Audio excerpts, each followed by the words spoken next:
नमस्कार दोस्तों, आज हम केमिस्ट्री के मोस्ट इम्पॉर्टेंट ऑब्जेक्टिव क्वेश्चन के बारे में पढ़ेंगे। कक्षा 10 के विज्ञान में जो केमिस्ट्री है उससे हर साल परीक्षा में जो महत्वपूर्ण पूछे जाते हैं ऑब्जेक्टिव क्वेश्चन, तो उसे हम आज देखेंगे। तो इसमें पहला क्वेश्चन है, श्वसन किस प्रकार की अपक्रिया है।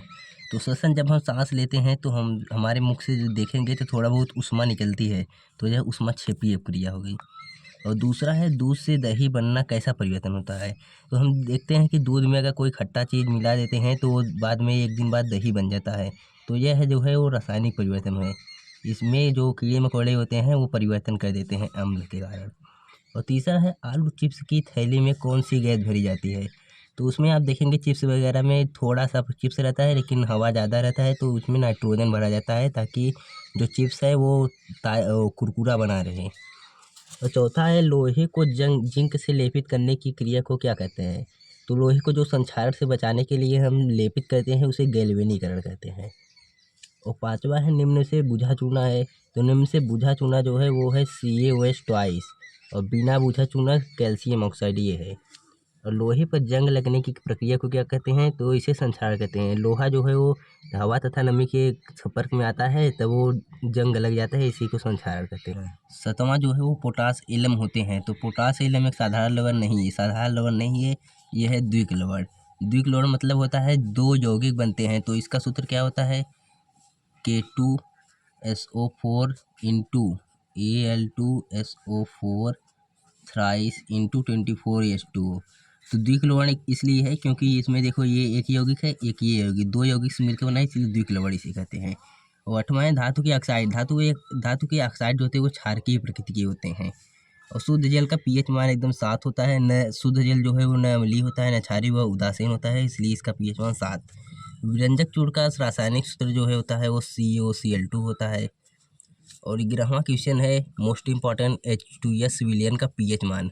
तो H2S मतलब इसमें हाइड्रोजन जुड़ा है, और हाइड्रोजन जुड़ा है तो मतलब अम्लीय होगा, अम्लीय होगा। और अम्लीय विलयन का जो पीएच मान होता है वो 7 से कम होता है, तो इसलिए इसका पीएच मान भी 7 से कम होगा। और 12वां क्वेश्चन है, धावन सोडा का रासायनिक सूत्र। तो आपने पढ़ा होगा दूसरे पार्ट में अम्ल क्षारक एवं लवण में धावन सोडा का रासायनिक सूत्र जो होता है वो है Na2CO3 इंटू 10H2O। और 13वां जो है वो सल्फ्यूरिक अम्ल में अम्लीय हाइड्रोजन परमाणुओं की संख्या। तो सल्फ्यूरिक अम्ल का सूत्र होता है H2SO4। तो इसमें जो होता है वो 2H प्लस होता है प्लस SO4 2 माइनस। तो ये 2H प्लस 2 हाइड्रोजन है, तो इसलिए इसकी अम्लीय परमाणु संख्या 2 हो जाए। तो 14वां प्रश्न है कि क्षारक के साथ हल्दी का रंग कैसा होता है। तो क्षारक हमारा जो है साबुन होता है, और हम देखते हैं कि जब कपड़े में हल्दी लग जाता है तो साबुन से अगर रगड़ते हैं तो वो लाल भूरा हो जाता है, हल्का सा लाल भूरा, तो इसलिए इसका जो आंसर होगा वो भूरा लाल हो जाएगा। और पीतल पीतल जो है वो मिश्र धातु है। पीतल को कापर और जिंक से मिलाकर बनाया जाता है। 16वां, मिश्र धातु कांसा में होता है। तो कांसा में होता है Cu और Sn। Cu मतलब कापर और Sn मतलब टीन। अब 17वां क्वेश्चन है, अमलगम होते हैं। अमलगम जो होता है वो मिश्र धातु होता है। अमलगम जो है HCl और HNO3 का मिश्र धातु होता है। और 18वां जो है, निम्न में से कौन सी धातु ठंडे जल से हाइड्रोजन गैस निकालती है। तो ठंडे जल के साथ हाइड्रोजन गैस निकालने वाली गैस है वो पोटेशियम है। पोटेशियम अधिक क्रियाशील होता है तो इसलिए वो निकाल देता है। और मुद्रा धातु, तो मुद्रा धातु है चांदी। और 20वां जो क्वेश्चन है वो एंटीमनी है। तो एंटीमनी जो है एक उपधातु है। 21वां क्वेश्चन है, जर्मन सिल्वर में कौन सी धातु नहीं होती। तो जर्मन सिल्वर का जो कंपोनेंट है यानी जिससे यह मिलकर बना होता है वो कापर, जिंक और निकेल।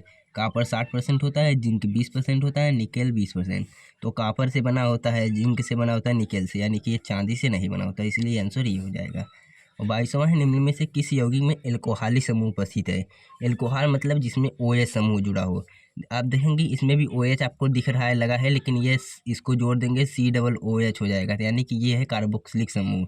और ये है, ये फिनॉलिक समूह है, ये आप बाद में पढ़ेंगे। और ये है, तो ये तो जल ही है, ये जल है, इसलिए ये आंसर हो जाएगा सी। इसका जो दूसरा नाम है C2H5OH, ethyl alcohol, ethyl alcohol, यानी कि ये आंसर हो जाएगा दूसरा। 23 में कीटोनिक प्रकार्यात्मक समूह वाला जो यौगिक है वो बताना है। तो ये तो कार्बोक्सिलिक है, ये भी कार्बोक्सिलिक प्रकार्यात्मक समूह है, और ये है एल्कोहलिक एल्कोहलिक, जो कीटोनिक समूह वाला होगा वो यही होगा दूसरा, इसमें CO जुड़ा है इसलिए कीटोनिक होगा। ब्यूटेनोन में क्रियात्मक समूह, तो ब्यूटेनोन मतलब इसमें ओन अंत में जुड़ा है, और ओन जिसके अंत में जुड़ा होता है वो कीटोन समूह का होता है, कीटोन। और कीटोन का जो क्रियात्मक समूह होता है वो C+O होता है, इसलिए ये आंसर हो जाएगा। और 25वां जो क्वेश्चन है उसमें दिया है एथिल एल्कोहल का IUPAC नेम क्या है। तो एथिल एल्कोहल जो होता है वो C2H5OH होता है, और इसका जो IUPAC नेम हो जाएगा वो एथेनॉल हो जाएगा। और 26वां क्वेश्चन है एसिटिक अम्ल का IUPAC नेम, ये मोस्ट इंपॉर्टेंट है, इसे जरूर पढ़ना। एसिटिक अम्ल का IUPAC नेम, एसिटिक अम्ल होता है CH3COOH।